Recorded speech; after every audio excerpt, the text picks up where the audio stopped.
Hema committee റിപ്പോർട്ടിനെ തുടർന്ന് അമ്മയെ ഇനി അങ്ങോട്ട് ആര് നയിക്കും എന്ന അനിശ്ചിതത്വം തുടരുകയാണ്. പണവും പ്രശസ്തിയും സ്വാധീനമുള്ള ഞങ്ങൾക്ക് മുകളിലൂടെ കാക്ക പോലും പറക്കില്ലെന്ന് അഹങ്കരിച്ച പല കലാകാരികളുടെയും മുഖത്തു നോക്കി ചോദിച്ച സംവിധായകൻ രഞ്ജിത്തിനും നടൻ സിദ്ദിഖിനും ലൈംഗിക ആരോപണത്തെ തുടർന്ന് രാജിവെക്കേണ്ടി വന്നു. റിപ്പോർട്ട് പുറത്തു വന്നപ്പോൾ സിദ്ദിഖ് മികച്ച പ്രകടനമാണ് കാഴ്ചവെച്ചത്.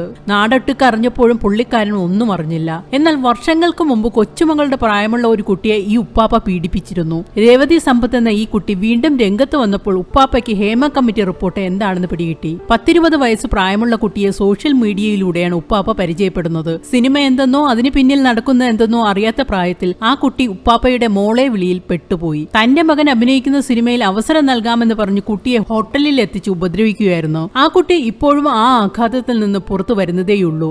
അമ്മയാര് നയിച്ചാലും നയിച്ചില്ലെങ്കിലും രേവതി സമ്പത്തിനെ സംബന്ധിച്ച് ഈ സംഭവം ഏറ്റവും മുറിവിലൊരു മരുന്ന് പുരട്ടലാണ്.